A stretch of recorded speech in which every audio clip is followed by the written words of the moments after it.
I said, hey, hey, welcome to the Man Cave Happy Hour. I said, hey, hey, welcome to the Man Cave Happy Hour. We're gonna drink a fine whiskey and smoke a really fine cigar. It is time for Happy Hour. It is the Man Cave Happy Hour. Whiskey, cigars, spirits, the stories that go along with it. I'm Jamie Flanagan. I am Matt Fox. Hi, Jamie. Hey, Matt Fox. What's up, man? Nothing, man. We're in the palatial Podcast Your Voice studios, the Man Cave Suite. I love the Man Cave Suite. Yes, in wonderful Southfield, podcast. Michigan. Enjoying an afternoon here with our sponsor, Joe Louis Bourbon. Correct. Pretty excited about JLB. Yes, JLB. That's different than LRB. It's my jam, though. LRB is my jam. Yeah, Joe Louis Bourbon. Thank you for the sponsor being for this evening. Our sponsor, and we could use a little sponsorship. Yeah. But here's the thing. Podcast Your Voice. Yes. You know, if you have a passion, if you have something that you're looking to get out there, and you're looking to start your own podcast, reach out to Podcast Your Voice, because we will help you launch, if you will. Create that RSS feed, get it out there, all the podcasting places. So, thank you. Honestly, for listening and being a part all of those the podcast things and all those podcast places. Correct. And subscribe, collect, whatever.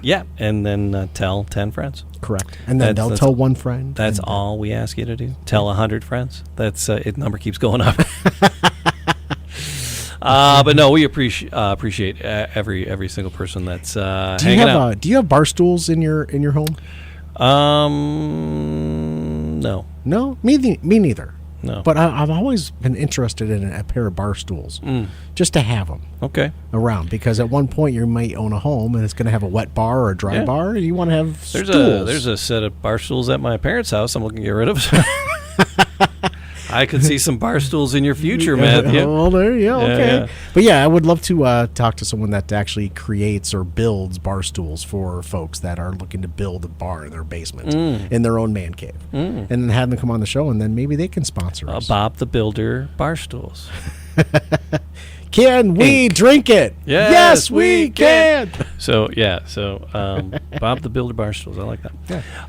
We'll do it. We'll do it. Please. But yeah, no, we're talking about bourbon, right? Yeah. Man Yes, Cave, we we go whiskey and bourbon a lot. We go everywhere. We really do. But we hit the whiskey and bourbon with some relative frequency, and especially when Joe Louis Bourbon is sponsoring us up. But a lot of times people think of your whiskey drinks and your bourbon drinks as more of your fall and your winter beverages. Cold weather drinks, because it's spicy. It's got a warmth to it, if you will. But, I'm telling you what, Matthew, bourbon makes some fine summer sipping. Don't I know it? So it makes some fine summer sipping. And I wanted to investigate a couple. I came across an article, liquor.com. Okay. 10 bourbon cocktails for the summertime? Yep, 10 bourbon drinks that beat the heat. Okay. And when you think of not necessarily just a whiskey drink, but a beat in the heat kind of drink, what's the beat in the heat kind of drink that comes to mind for you? Besides like the frozen ones. Well, I'm thinking, there's, I'm thinking mules. The mules, and the mules have become really popular. Right. You get those mugs, and they're iced down, the copper mugs, and that whole thing. Very much the Kentucky Derby and the mint julep. Right. Very much a warm weather cocktail there, but very, very, very much a bourbon. Right. A bourbon party happening. Or if you're Deadpool, a nice sea breeze never hurt anybody. That's never hurt.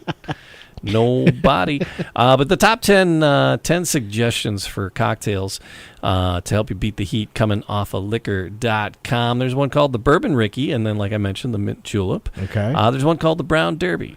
The Brown Derby, that is a grapefruit. Bringing in some grapefruit, and that's very summery. Grapefruit in your Brown Derby and honey. Some honey in that as well. Nice. There's one, I was considering doing it today, but I steered in another direction. And this one was called the Forbidden Sour. The forbidden sour, but it's got several. It's got like a pomegranate liqueur, and I'm like, I just don't have the energy to go find a pomegranate liqueur.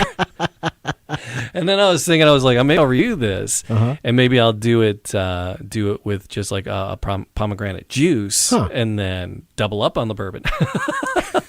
And I'm like, I'm just gonna find a recipe. I'll do. Well, I got one from liquorlaboratory.com, and it's the Summer Breeze. Summer Breeze makes me feel fine. Yep. But yeah, bourbon, a ginger ale, 2 ounces of ginger ale, because that's typical for summer. Yep. But then you have orange liqueur and 1 orange slice. Simple. So these are cool. So these recipes that we're talking about, and these 10 here from liquor.com, I'll have this article linked in the show notes for you if you want to find out what coming in at number 5. Coming in hot, number 5. Can you tell I miss DJing a little bit? Yeah, a little bit. All right. A little bit. Getting up at 4 in the morning to get to the radio station by 6 and talk to people's goldfish. Damn, I missed that for $12 an hour. Oh, man. Damn, I miss radio. Okay, so the Bulldog Smash. I just like that. The Bulldog Smash. Okay. Bulldog Smash. Peaches and lemon in that one. There's the next one. Number 6 is the one I'm going to do. I'm going to save that, and we'll get back to that one. A bourbon strawberry iced tea. Bourbon strawberry iced tea? Yeah. Guess what's in it? Bourbon strawberry iced tea. Is that called a that's the bourbon strawberry iced tea. I just found the recipe for that. That looks scrumptious. Here's one that I was like, oh, and this is like Sherman, set the Wayback Machine. Family traditions. Thank you. All right, banjos. Okay. What family traditions? What might be in the family tradition? Are you asking me? Yeah. Hank Williams Jr.? Yeah. But I'm going like I think more banjos. Moonshine. Okay, you're getting close. You're close. You're closer. So you're getting in the neighborhood. And originally this soft drink was originally made purposefully to mix with bourbons and whiskeys. Is it Coke? No. Mountain Dew. Mountain Dew. Mountain Dew's original purpose was as a mixer for bourbons and Coke. Really? Yeah. Didn't you know that? I do now. Now that you said that, I think we've stumbled across that fact on this show once or twice before. It's been a wild week. So this family traditions cocktail has Mountain Dew in it, really, and bourbon. Yeah, but the interesting thing about the way this presentation on this one is it's got a sugared rim. It does a sugared. Like sugar. Tangy rim, a sugary tang rim. So a sugar rim with tang though. You got to do a sugar like you do like a margarita with salt. You do a sugar rim on this. Okay. With tang. Tang. So you got Mountain Dew, you got tang, and you got bourbon. Wow, you don't get more down home than that. You kind of don't, but I just turned diabetic listening to that. Oh yeah, yeah. It's tang rim. There's one called a paper plane, and the little garnish is a little paper plane. It's very, very funny, and it's a whole bunch of. Don't throw the glass; it won't fly. It's a whole bunch of posh liqueurs. Okay. And then the Kentucky Mule, as we mentioned, the Kentucky Mule takes the vodka mule, the Moscow Mule, the Freedom Mule. Freedom Mule. We got to call they're freedom fries when we were mad at the French. Now we're mad at Russia, so not Moscow Mule. It's their Freedom Mules. Yeah. So November last year, we were in Grand Rapids for the Food, Beer, and Wine Festival. Okay, yeah. Okay. And there was, a lot of different, distributors there, a lot of different products, a lot of spirits. But we're in Grand Rapids, which is where Founders is headquartered at, right? Yeah, but buddies and they Founders. They were there. They had a great display. They always had their good stuff there. But we found this company called American Mule. Oh, yeah. And we fell in love with their product. Yeah, because they had a bunch of different types of mules, but their mule that they had, it was so good. But it's in a can, and you just pour it out, and it's a mule. Okay. It's a beautiful. It was so nice. Maybe that's that whole I'm making fun of the All American Mule thing, but they really did it. Yep. So all right. So but the thing about all 10 of these recipes, all 10 of these drinks, Yeah. Well, the 9 because I held back on the one that I'll be doing shortly. Yes. Made with bourbon, pointed out, and bring it on. Let's get Joe into the party. There you go. Brought to you today by Joe Louis. Bye. Thank you, Joy Louis. Thank you, Joe. So we're going to mix it up with bourbon or a bourbon of your choice, but we're choosing up some Joe Louis bourbon to rock the party today. So that's the plan, Stan. Love it. So I have, those were 9. I have one more up my sleeve, and I'm praying it's not the same one you picked. Because I tasked you of picking a bourbon and yourself. I did. All right. So what did you end up coming up with? Because let's make yours first. My summer bourbon drink. Yeah. I am going with a Manhattan. Okay. See, and I said that as if I didn't know, and I brought Manhattan glasses. But so I am a total. What did you pick, Matthew? I don't even. As I scrape my beard into your cup, what possibly could you have picked? All right, so but a Manhattan. I don't think we've done Manhattans in the I don't know the proper name for this. The last time we did Manhattans, we had Duke and Dame with us. Oh, he did have. Yes, we did. He did have the proper glass. Yes, we did. Have. That was. But I enjoy in the evening times in the summer. I enjoy a nice Manhattan. Yeah. Even after mowing the lawn, sit back and just drink a Manhattan. So because now they're easy to make. They're super easy. When you make, and it's just quick. How do you? So are you working off just your muscle memory recipe, or did you pull up a recipe? I make my own recipe. Okay, so so what's your Manhattan? My Manhattan would be bourbon. Okay, right, or rye. How much?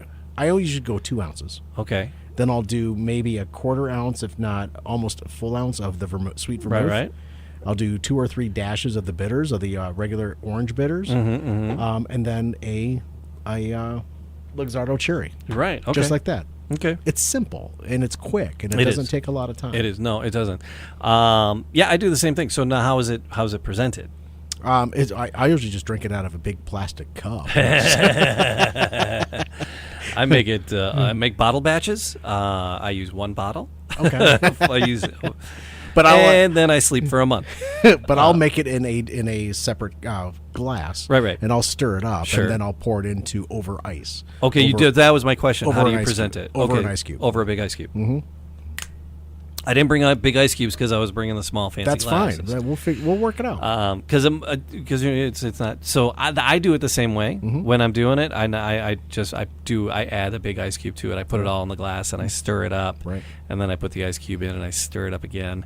And then I get the Luxardo cherry. You put that on. And I get the cherry and I let the cherry kind of slather around in the Luxardo cube. cherry juice. And I hold the jar really close to the glass. And then I lift it up quickly. And so it's just dripping the Luxardo cherry juice into. Man, it adds a little extra. Good thing this is an audio podcast, sweetie, because you're just painting a picture for everybody. And it's so good. So that's what I do. No, I just make it easy because I don't want to get into having to cut up a whole bunch of stuff. Right. That's a bada bing, bada boom. Yeah. I gotta cut up some stuff. Recipe. Now, my recipe that I'm gonna do actually, because it calls for fresh, and we found that when talking to our friends like Sarah from the Flavor Journal and Tara, our favorite bartender, who just got married. Congratulations to Tara. Yeah, I'm sure you listened to all of this. Yes. Even when you're not on them, Tara, I'm sure you're listening. Congratulations to our favoriteest bartender. Yep. And if someone was listening, say, hey, those guys said congratulations. But yeah, she got married. Yes. It's very sweet. She was very happy. She looked very, very happy. Yes, she did. Thank goodness. It did not look like it was a shotgun wedding of any kind. It was not. She looked willing and happy, which is that's the way it's supposed to be, okay, JB. Yeah. Well, anyway, all right. So, which will lead us to the name of my drink coming up. Okay. Wait for it. I will. All right. So, but anyway, let's do yours first, right? So I'm going to grab. There's a stirrer. Yeah, I see the stirrer. Okay, and I'm going to double this up. When I pour, I usually use one of these. I use that as my shotter. That's true. So 1, 2. That's fair. No, you can pour it in there, but I just use this as my shot measure. Oh God, I was just going to use the lid. Yeah. No, use the glass. This glass has got ounces on it. Okay. That's why I was going to use the glass. So okay, yeah, use glass. Go ahead. All right, so I'm going to do 4 ounces do it your way. Of bourbon, okay? Right. We're going to mix this up for the two, making a twofer. Making it a twofer. Making it a twofer. Making it a twofer. So my... Get low. Wow. Get low. Are you itching to DJ weddings or something? Well, man, is it big time wedding season? Are you gonna do? Well, here's the thing. I wanted to cross promote a couple of podcasts while we were doing this. One, we just wrapped up recording 2 shows today on Fridays. Yes. 2 shows happen. We happen to be recording on a Friday. People listen whenever, wherever, however. But right. It's in real time. This is happening on a Friday, and the Motor City Hypnotist. Yes. Dave Wright. Look him up. He's amazing. And then he it's good advice, interesting things. He ponders people's state of mental wellness well. Yes. He has good advice. You should throw some ice. Oh, you do have ice. And then there's ice in the bag, Dad. But you wanted to get the measure before you put the ice in. That's why.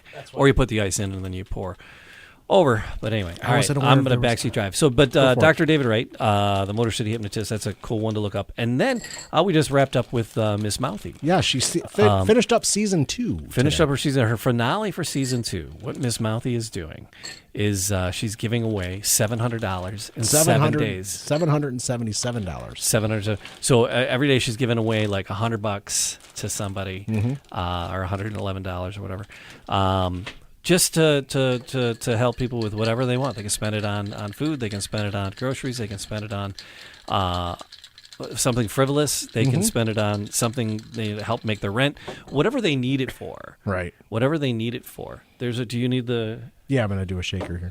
We got the strainer too. Oh, sweet. Can I use the strainer on the glass? Yeah. Yeah, let me just do that. So.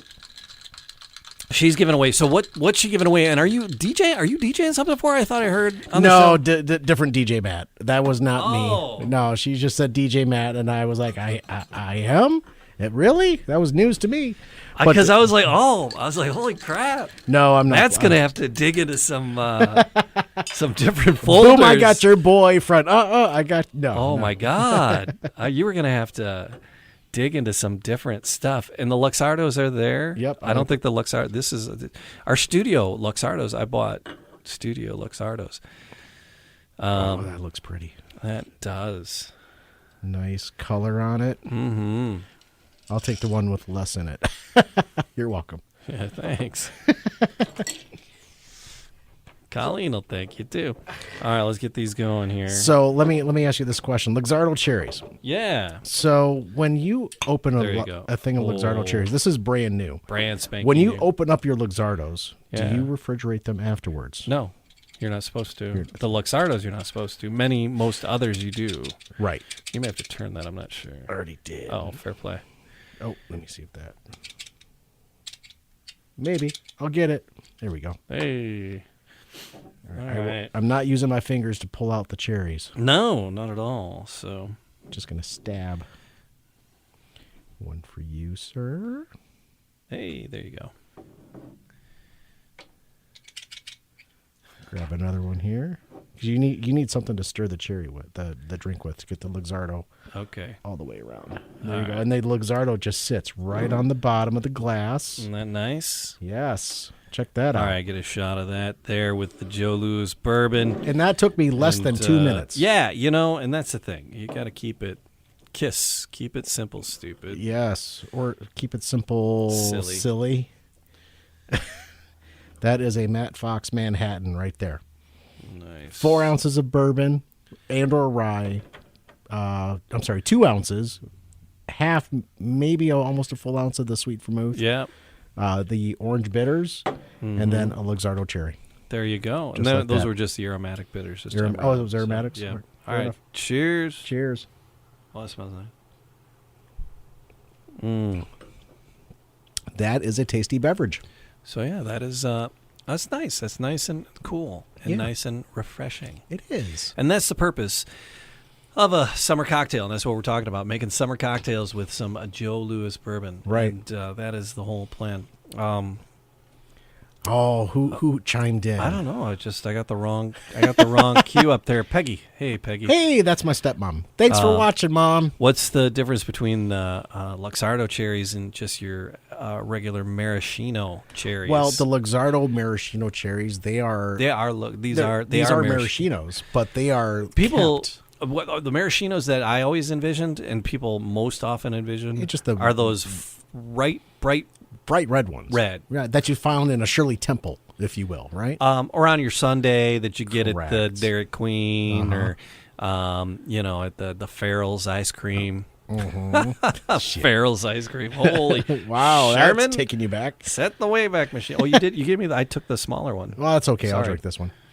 You did that on purpose. No, the Luxardo cherries, what in the jars, they just sit in their sauce. Yeah, and you're not supposed to refrigerate them. It's because it says right on it the sauce you do not refrigerate because the Luxardo cherry juice will crystallize or something if you put it in the fridge. So that's a bad thing. So it's just it's the Luxardos are just a step up from your average. Correct. Maraschinos that you get. So if you're at a restaurant and they give you it's kind of like the vermouth that I bought at first and the vermouth that I use now. Yeah, right. And we use Dolan today. Yeah. For the sweet vermouth. So, and it's for the bottle that you got. I just cracked it open today, brand new. Yeah, but I'm surprised we haven't made Manhattans in here before. Well, that's how I bought. We had all the mixins for it.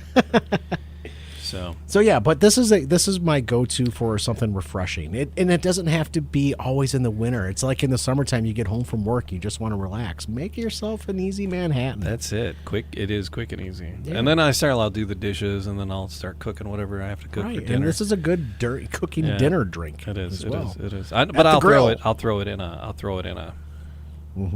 Yeah, I'll throw it in a tumbler and sip on it. Start grilling. Nice. Wow. I'm grilling. All right, so now time for my cocktail. Yes, I'm curious because you got some extra fixins here, and you have something on the table that I'm excited about. Yeah. Because it's been a hot second since I've had it purse my lips. Right. I'm excited. So what are we doing? It's a suffering bastard.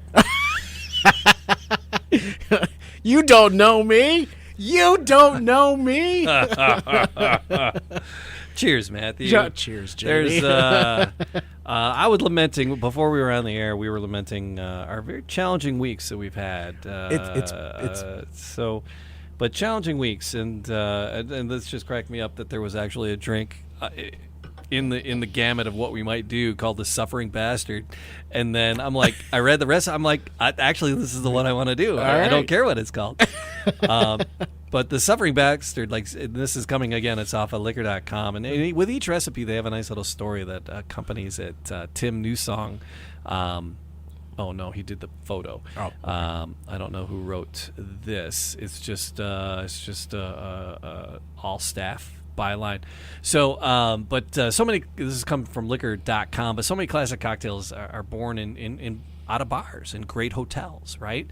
So your big hotel bars were your places where things would happen. The Singapore Sling hails from the famed Raffles Hotel in Singapore, and then the Vieux Carré comes from the Hotel Monteleone in New Orleans, and then the list goes on. But it also includes the Suffering Bastard, which was originally conceived as a hangover cure by the bar staff at Cairo's Shepherd's Hotel. On the property burned to the ground in 1952.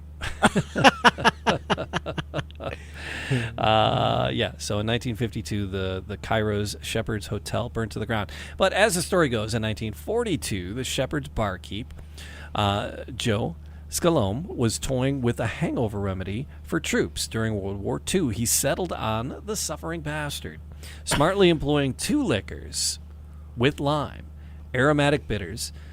This is and the trick is why it was a hangover cure, the stomach settling powers of ginger beer. So we have some nice ginger beer to add. So my grandfather was in World War II. Uh-huh. And who do want to say, whoa, you sis. Right. I'm curious. I would, if he was still with us today, God rest his soul. I miss him terribly, but I would have loved to be able to ask him if he had ever had a suffering bastard while he was in the war. As a hangover remedy. As a hangover remedy. With 2 liquors in it. I don't think you people know how this works.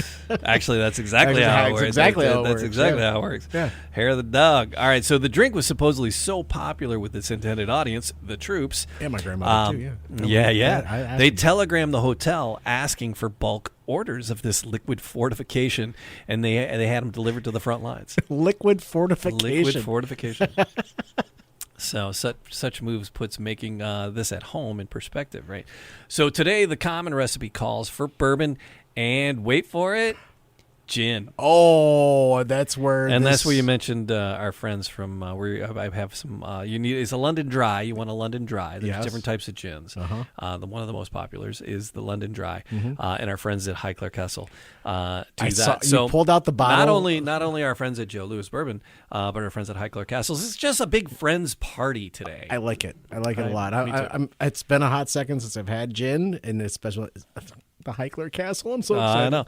So, but yeah, so it has the gin and the bourbon, and it has some said brandy instead of the bourbon, but commonly now made with bourbon. It sticks with whiskey. Generally speaking, if you can't find ginger beer, ginger ale can work, but better with ginger beer. The resulting cocktail won't be quite as spicy with just ginger ale. But it'll also contain a thirst-quenching, effervescent quality. So interestingly, the Suffering Bastard took a turn in the 60s, became associated with tiki culture.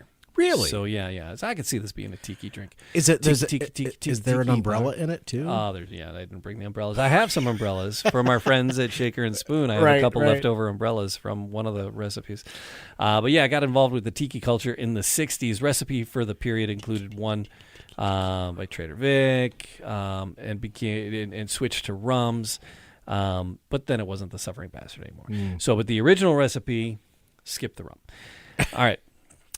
So whatever route you go, this cocktail is stuck around for a good reason since World War II, because it's good and it'll take away your suffering. Although too many of these bastards has been known to increase it. So my mother popped in and she said, I'd say your grandpa passed the opportunity to partake of a Suffering Bastard, probably because he never got hungover. See, fair enough. That's the story I'm sticking to. Enough. All right, so here we go. So we're going to take an ounce of bourbon. Here's the ingredients. Go for it. 1 ounce bourbon. 1 ounce of bourbon. 1 ounce gin. Okay. A half ounce of freshly squeezed lime juice. And then 2 dashes of bitters. Right. And then ginger beer to top it off. It comes with a garnish of a mint sprig, which, thank you, local grocery outlet was out of, so we don't have the mint sprig. That's okay. To do the garnish, but I can live without the garnish. So let me ask the question: the ginger beer. The ginger beer. We shake it. We stir all this up first, and then add the ginger beer. Yep. Because you don't want to put the beer and then shake it up. No, that gets crazy. Yeah. That would get a little messy. And we have technology. All right. So, is that ice around there somewhere? Yes. Can I get a little bit of that ice? There you go, sir. Ice, baby. All right, stop. Make this drink in. So, tell me about your season this year with your weddings. Weddings? Yeah. I got a wedding at a house. Yeah, we kind of delved down that road and then veered away because I thought you were going to be DJing for Miss Mouthy. I was like, oh my God, you're going to DJ for Miss Mouthy. It's like, I'm so excited about that. But you're not. No. You are, it's a different DJ Matt. Yes, different DJ Matt. There's a lot of DJ Matts out there, but there's only one DJ Matt Fox. There's only one DJ That's Matt me. Fox. Yeah. All right. So yeah, tell me about what's going on with you for this season. Just busy, man. It's just, it's the 2022 because people listen whenever, wherever, however. Correct. And but we're out of the pandemic, but the last 2.5, 3 years have been just kooky, and a lot of weddings have been postponed and delayed. Right. And so people are playing serious catch up with their weddings. So last weekend.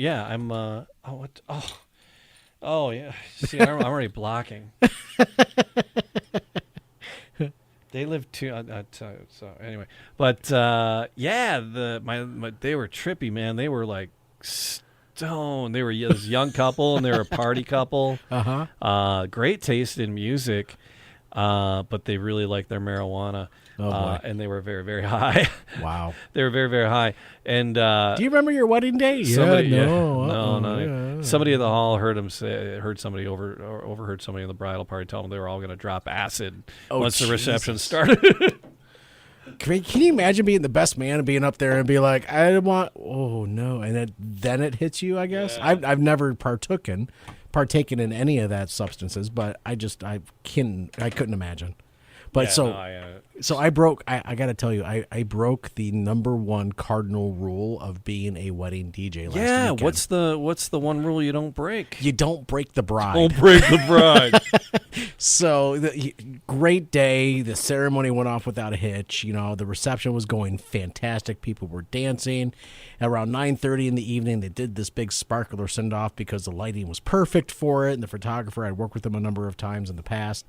And so everyone had left the reception area to go outside for this. One of the first few people back in the room, Jamie, was the bride and a few other family members. So people were walking back in. I decided to play some songs. Rage Against the Machine, Killing in the Name? No. I wish. Killing in the name. The bride was just staged off and off your table.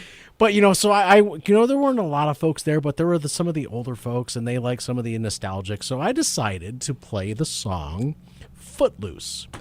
And the bride's up there, and she's kind of dancing around with a family member. And at one point, Jamie, the family member tried to do this dance move with the bride, either stepped on her dress or something happened, but the bride fell and hit the floor. Down she goes. Down she went, and the first thing to hit the floor was her right wrist. Oh.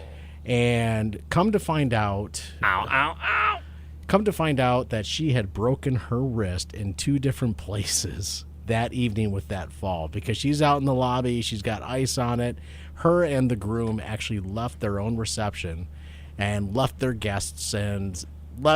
just said, what, people stick around. We play until we party until 11 o'clock. Anyways, have a good time. I'll be fine.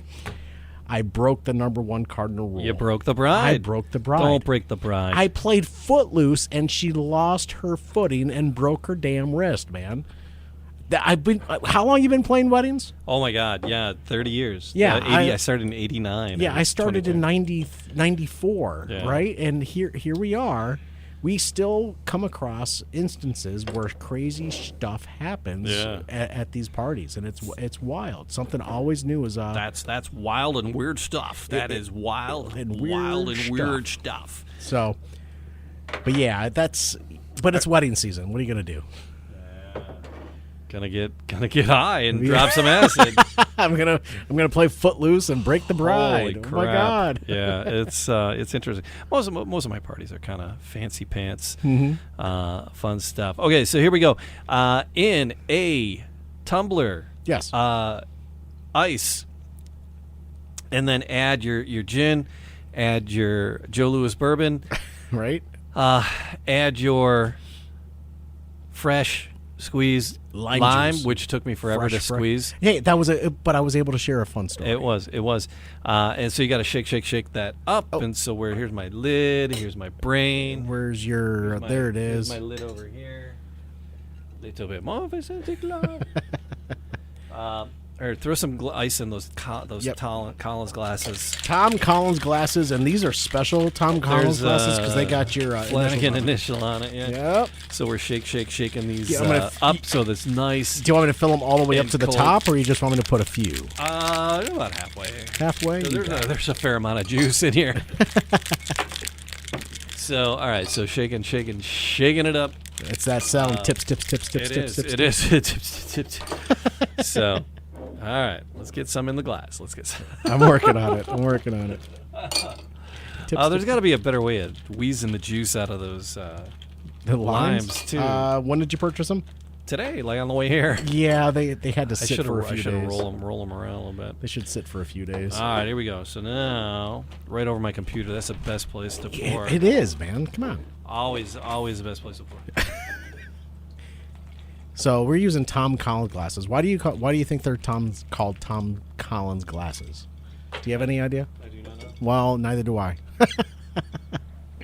But they're the taller ones. They're like the slender glasses. Yeah. Tom Collins. All right, so strain that over the ice. Top with ginger beer. Right. How much? This is just top the glass. Top the glass. So Collins glasses are usually a general size. Yeah, it's like maybe an 10 ounce? Maybe 8, 10 ounce. Oh, look at that. And there you go. That's perfect. And that, my friend, I see that you still have some Manhattan left there. Is a suffering bastard. Suffering bastard. Cheers. Cheers. This is a hangover remedy? I didn't do I think so. That's what the directions said. All right. Take a picture of the suffering. Ooh, good catch. Did you catch that on camera? I did. Sorry, man. No, you're good. Hey, it's been a week. It has. I'm gonna put. I just short tables. I'm a suffering bastard. Yeah. So I just spilled it. Didn't splash too much on my laptop. It's all right. It's a school laptop. But I caught it. Those are government dollars. Yeah, it doesn't look like you spilled much of any. No, I still got almost a full glass. Yeah, I mean it's not. No, you just. Yeah. Like maybe. I'm sorry, man. No, you're good. You're good. I'm gonna cry. I just spilled liquor. Oh, I know. All right, I was. Right, I'll get a picture. That was one of the. It's all good. Instagram girl that I am. I can see why this would be a hangover cure. Oh, I don't taste the booze. Nope, me neither. No. I chased the ginger beer. Man, the gin and the is there a mule with a gin, like a gin mule? What do you call the? Is that a London mule? I don't know if I've ever. Is there a mule? But yeah, this bourbon and gin in a with the ginger beer, when a splash of the bitters too. Yeah. Did you do bitters? I didn't. I didn't do the bitters. It's all good. Do you want to add some bitters? You want to try to figure that out? What the hell? Yeah, it was just one spritz. All right, go ahead. It's there you go. And mix that up. Man, I did pretty good there. Wow. All right. Yeah, I forgot that. I was so excited. I got the lemon squoze. The bitters really didn't do much for it. May have calmed it down a little bit more. Yeah. No, that's a pretty summer drink. So yeah, again, so proving the point that bourbon isn't necessarily simply a winter and fall cocktail. When you mix it with another liquor, such as gin, Heikler Castle gin, and Joe Louis bourbon. I'm super happy with this. You should be. It's very good. I'm really happy with it. What's the word? Refreshing. Mm-hmm. Yep. So it's like your gin's going to matter and your bourbon's going to matter because every bourbon has its own profile. Every gin has different profiles, and we're enamored with the Heikler Castle. So very. That is I'm just spilling liquor over here as well. Fantastic. I'm very sticky now. So all right, there you go. So these recipes and many more. Well, no, actually, just these recipes will be in the show notes for you, as long as a link to the Mad Fox Manhattan. Yes. The Joe Louis Bourbon website, Joe Louis Spirits. There's like a Where's Joe, so you can find it in a retailer near Where you. can you find Joe? You go to joelouisspirits.com and joelouisbourbon.com. They both and you can put in your zip code, and it'll tell you where you can actually purchase the Joe Louis Bourbon at.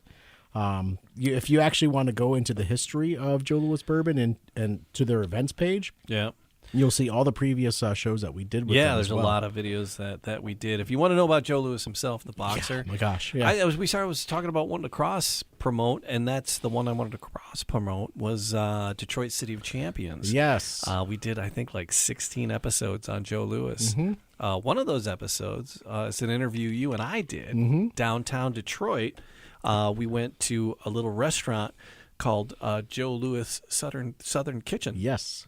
And we sat down with Joe Louis. Joe Louis Barrow Jr. the third. Okay, yeah, so we didn't sit down with Joe We Louis. had such a fun conversation. And we tasted such amazing food. Oh, amazing. The atmosphere in the restaurant. And he goes by JoJo. Joe, his son, he goes by JoJo. He's awesome and very much involved. Joe Louis Spirits. The family is very, very involved. So they were.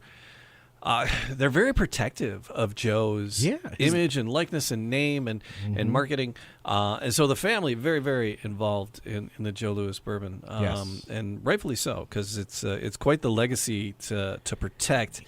So again, Detroit City of Champions, the podcast, you can find the Joe Louis. It's on all, podcast outlets. Yes. And there's playlists on YouTube, so you can go and just I'll listen to the Joe Louis ones, and you can just listen to all the Joe Louis ones on YouTube or wherever fine podcasts are sold. Yes. But yeah, that's the whole purpose of the Man Cave, Jamie. And when you came up with this brilliant idea 5 years ago, was to just learn and become a part of the community, to understand where their passions lie, and to learn about what brings them to the table, right? And what brings us to the table today is Joe Louis Bourbon brought you and I together and brought everyone together. When we had Joe Louis Bourbon with Shaker and Spoon. Yep. Right? That was fun. We had Michigan represented. We had Atlanta, Georgia represented. We had Tulum, Mexico represented. Tulum, and also New York. Right? So, and it was Brooklyn? Nueva York, yeah. Somewhere. Yeah. But, we were able to bring all those folks together from across the globe, U.S. and what have you, into one little spot. For a sharing experience. For a shared experience. Called the Man Cave Happy Hour. Correct. And that's why we do this, is just to meet people and understand. All right, Matt, cheers. Cheers, my friend. Everybody, thanks for joining us, and we'll see you next time.